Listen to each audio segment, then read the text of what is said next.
Hello বাচ্চো, welcome to Biohack NEET প্রস্তুতির জন্য বাংলা ইউটিউব চ্যানেল। 22 তারিখ সকাল 10:30 থেকে বিকেল 4টে, এই দীর্ঘ সময় পর্যন্ত শুধুমাত্র নিট স্ক্যাম রিলেটেড যে সমস্ত পিটিশনার্সের হিয়ারিং হয়েছে সুপ্রিম কোর্টে। এতক্ষণ সময় দেওয়ার পরেও কিন্তু সুপ্রিম কোর্ট আলটিমেটলি কোনো ডিসিশনে যেতে পারেনি এই পরীক্ষা ক্যান্সেল করে নতুন করে পরীক্ষা হবে নাকি রিনিট হবে না। সারাদিন কি হলো, খুব অল্প সময়ের মধ্যে তোমাদের আমি একটা সামারি দিয়ে দিই। এই হিয়ারিং শুরু হওয়ার প্রথমেই মানে ফার্স্ট হাফেই মেন ইস্যু ছিল বিহার পুলিশের রিপোর্ট এবং ইওইউ রিপোর্ট। বিহার পুলিশের এবং ইওইউ রিপোর্টে যে সমস্ত অভিযুক্তরা আছে তাদের যে বয়ান, সেই বয়ানে মেন যেটা উঠে এসছে পেপার লিক হয়েছিল কিন্তু এক্সামের আগের দিন। যদিও কজনাকে ধরেছে প্রত্যেকের বয়ানের কিছু কিছু অংশ আমাদের সলিসিটর জেনারেল সুপ্রিম কোর্টকে বলে সুপ্রিম কোর্টকে মিসগাইড করার চেষ্টা করেছে। পেপার লিক হয়েছে পরের দিন সকালে। সুপ্রিম কোর্ট আলটিমেটলি যে সমস্ত ক্রস কোশ্চেন করেছে তাতে করে কিন্তু প্রমাণিত হয়ে গেছে পেপার লিক হয়েছে পরীক্ষার আগের দিন। সুপ্রিম কোর্ট আজকে যেটা আমরা দেখেছি বারবার যে পিটিশনার্সদের আইনজীবী তাদের শুধু বলছে যে আপনি প্রমাণ করুন হাজারিবাগ, বিহার, ঝাড়খণ্ড ছাড়াও অন্য জায়গায় হয়েছে। আমার এখানে সুপ্রিম কোর্টের প্রধান বিচারপতির কাছে একটা ছোট কোশ্চেন। প্রমাণ এখনো তদন্ত চলছে। সিবিআই প্রত্যেক দিন বিভিন্ন জায়গা থেকে অ্যারেস্ট করছে। আগে হাজারিবাগ থেকে, বিহার থেকে অ্যারেস্ট করার পাশাপাশি এখন কিন্তু রাজস্থান থেকেও মেডিকেল কলেজের স্টুডেন্টরা অ্যারেস্ট হচ্ছে। রাজস্থানেই কিন্তু অ্যাবনর্মাল মার্কস বিভিন্ন সেন্টারে পাওয়া যাচ্ছে। আপনি যদি প্রমাণ চান তাহলে আপনাকে কিছুদিন ওয়েট করতে হবে। প্রমাণ তো সিবিআই করবে, যে ইনভেস্টিগেটিং অফিসার তারা তো প্রমাণ করবে। এর আগে 2015-তে আমরা দেখেছি, তখন সুপ্রিম কোর্ট স্পষ্ট কথা বলেছিল যদি একজন স্টুডেন্টও সুবিধা পায় রিনিট হবে, এবং সেই জাজমেন্টেও লেখা ছিল তাতে যদি কিছু সংখ্যক স্টুডেন্টের যদি দেখা যায় তারা ভালো মতন খেটে পরীক্ষা দিচ্ছে তাদের অসুবিধা হচ্ছে তাহলেও কিছু করার নেই, কিন্তু একজন স্টুডেন্ট ব্যাকডোর দিয়ে ঢুকতে পারবে না। তাহলে সুপ্রিম কোর্ট বলে দিক সেই জাজমেন্ট ভুল ছিল। তোমরা যারা আজকে হিয়ারিংটা দেখেছো, তোমরা দেখেছো বিভিন্ন ইস্যু নিয়ে কন্টিনিউ সুপ্রিম কোর্টের চিফ জাস্টিসকে বলা হয়েছে। তার মধ্যে কি কি ইস্যু ছিল? পেপার লিক তো ছিলই, প্লাস ঝঞ্ঝারের যে সেন্টারে কানাড়া ব্যাংকের কোশ্চেন দিয়ে দেওয়া হয়েছিল, এনটিএ থেকে বলা হয়েছিল কানাড়া ব্যাংকের কোশ্চেনই করতে হবে, ক্লস হয়নি, সেইখানে গ্রেস মার্কিং দিয়েছে। সেন্টারে যেখানে কানাড়া ব্যাংকের কোশ্চেন দিয়ে দেওয়া হয়েছিল এবং সেটা পরে জানার পর আবার এসবিআই এর কোশ্চেন দেওয়া হয়েছিল, তাদের এক্সট্রা টাইম দেওয়া হয়েছিল। কানাড়া ব্যাংকের কোশ্চেন দু জায়গাতে দেওয়া হলো, এক জায়গাতে এক্সট্রা টাইম দেওয়া হলো, এক জায়গাতে গ্রেস মার্ক দেওয়া হলো। এই কোশ্চেনের কোনো অ্যান্সার এনটিএ এর আইনজীবী এবং আমাদের সেন্ট্রাল গভর্নমেন্ট আইনজীবী পরিষ্কার দিতে পারেনি। কত জনকে গ্রেস মার্কিং দিয়েছে কোনো হিসেব নেই। 1563 জনের পরীক্ষা করে দিয়েছি বললেই কি হয়ে যাবে? শুধু বারবার বলে যে paper leak localise, paper leak localise. পরীক্ষাটা তো অল ইন্ডিয়া এক্সাম, একটা সিঙ্গেল এক্সাম।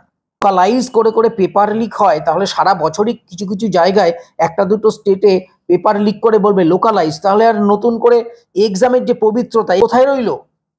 এক্সামটা তো সিস্টেমিক ফেলিওর। সুপ্রিম কোর্টের একটা জিনিস আমার আজকে খুব খুব খারাপ লাগলো দেখে, একটা ইস্যুকে বলছে এটা একটা আইসোলেটেড ইস্যু, এটা নিয়ে এত বড় এক্সাম ক্যান্সেল। আইসোলেটেড ইস্যু নয়, মনে রাখতে হবে সুপ্রিম কোর্টে যাবার মতো ক্ষমতা প্রত্যেকের নেই। এই যে ওএমআর নিয়ে বিভিন্ন সমস্যা, প্লাস ওএমআর এ একরকম নাম্বার পাচ্ছে, একরকম নাম্বার, এগুলো একজনের কেস নয়। ওই একজন স্টুডেন্ট আপনার কাছে যেতে পেরেছে, ফ্যামিলির অর্থনৈতিক স্থিতি ভালো বলে 99.99% স্টুডেন্ট যারা নিট দেয় তাদের যদি কোনো দ্বারা তাদের যদি কোনো ক্ষতি হয় তারা সুপ্রিম কোর্ট হাইকোর্টে যেতে পারে না।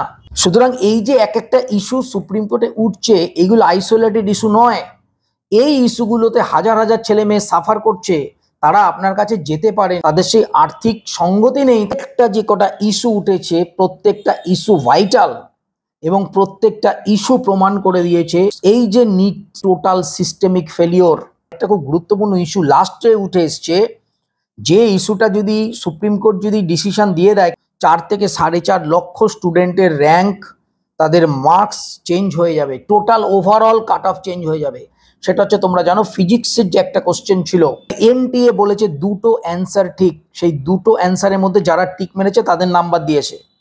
এ কথা সত্যি, যারা ধরো দেখেছে যে এই কোশ্চেনটা দুটো অ্যান্সার ঠিক, তারা তো জানে যে নিটের নিয়ম অনুযায়ী একটা কোশ্চেন ঠিক হবে, তারা অ্যাটেম্প করেনি, তারা নাম্বার পায়নি, তারা এবার সুপ্রিম কোর্টে গেছে। আর সুপ্রিম কোর্ট দেখো, আমি বলেছিলাম আইআইটি মাদ্রাসকে কিন্তু আর ভেরিফাই করবার জন্য ডাকেনি সুপ্রিম কোর্ট। এখন দিল্লি আইআইটির যে হেড, তাকে বলেছে একটা কমিটি তৈরি করার জন্য, এবং কালকে 12:30টার মধ্যে সেই কমিটি কোন অ্যান্সারটা সঠিক সেটা এসে বলবে, মানে 4টের মধ্যে যে কোনো একটা অ্যান্সার সঠিক বলবে। সেই একটা অ্যান্সারকে যদি সঠিক মানা হয়, এনটিএ যত স্টুডেন্টকে দুটো সঠিক অ্যান্সারের জন্য নাম্বার দিয়েছে 5 নাম্বার করে মাইনাস হয়ে যাবে। তাহলে এই একটা কম্পিটিটিভ এক্সামে 5 নাম্বার চলে যাওয়া মানে র্যাঙ্ক অনেক এদিক ওদিক হয়ে যাবে। নতুন করে রেজাল্ট রিলিজ করতে হবে এনটিএকে। একটা পরীক্ষা 3 থেকে 4 বার করে তাদের রেজাল্ট রিলিজ করতে হচ্ছে। একটা পরীক্ষা অলরেডি 2বার নিট হয়ে গেছে, তাহলে এই পরীক্ষার কোনো সিস্টেমিক ফেলিওর হয়নি এটা বললে চলবে? 2015-র যে জাজমেন্ট, যেটা ভ্যালিড পয়েন্ট, সুপ্রিম কোর্টের নিজের জাজমেন্ট, সেটাকে সুপ্রিম কোর্ট কিভাবে খণ্ডন করবে? শুধুমাত্র লোকালাইজ পেপার লিক বলে সব কিছু ধামাচাপা দেওয়া যাবে? যারা আজকে হিয়ারিংটা দেখেছো তারা তো দেখেছো যে লাস্টের দিকে এনটিএ এবং আমাদের সেন্ট্রাল গভর্নমেন্টের যে সলিসিটর জেনারেল, তিনি মাথায় হাত দিয়ে বসে পড়েছিলেন। এত দুর্নীতির পরেও যদি এই এক্সামটা টিকে যায়, ক্যান্সেল না হয়, এই জাজমেন্ট দেখিয়ে ভবিষ্যতে আর কোনোদিন কোনো এক্সাম ক্যান্সেল হবে না। পেপার লিক লোকালাইজড হলেও পেপার লিক হলেই এক্সাম নতুন করে করতে হবে, সিম্পল। আমরা এতদিন এটাই জেনে এসেছি, পেপার লিক হয়েছে এক্সাম নতুন করে করতে হয়েছে। এনটিএও তো তাই করলো। তোমরা দেখো, এনটিএও কিন্তু পেপার লিক হয়েছে বলে এক্সাম ক্যান্সেল করে দিয়ে নতুন করে এক্সাম করছে। শুধু নিটের ক্ষেত্রেই এরা কিছু করতে চাইছে না। যে পরিমাণ ঘোটালা, যে পরিমাণ ঘাবলা হয়েছে, তাতে রিনিট ফর অল এইটাই হচ্ছে যথোপযুক্ত জাজমেন্ট। আরেকটা কোশ্চেন মহামান্য বিচারপতির কাছে, যদি রিনিট এক্সাম না হয়, নিট এক্সাম ক্যান্সেল না হয়, সুপ্রিম কোর্ট কি গ্যারান্টি দিয়ে বলতে পারবে যে যে সমস্ত স্টুডেন্টরা কাউন্সেলিং করে সরকারি এমবিবিএস কলেজ পেল, তাদের মধ্যে একজনাও স্ক্যাম করে ঢোকা বা পেপার লিক করা বা এনটিএর অন্য কোনো দুর্নীতির সুযোগ নিয়ে পাশ করা স্টুডেন্ট নয়? সুপ্রিম কোর্ট কি এটা 100% গ্যারান্টি দিয়ে বলতে পারবে? পারবে না। কেননা পেপার কোথায় লিক হয়েছে, কোথায় অবধি পৌঁছেছে এখনো ক্লিয়ার নয়, পুরোটাই ধোঁয়াশা। যাই হোক, নতুন করে হিয়ারিং আছে, সকাল থেকেই দেখবো, তোমরাও দেখো, দেখা যাক কি হয়। নিট রিলেটেড সমস্ত নিউজ ইনফরমেশন এই চ্যানেলে অবশ্যই পাবে। চ্যানেলটা সাবস্ক্রাইব করো, পাশে থাকো। টাটা।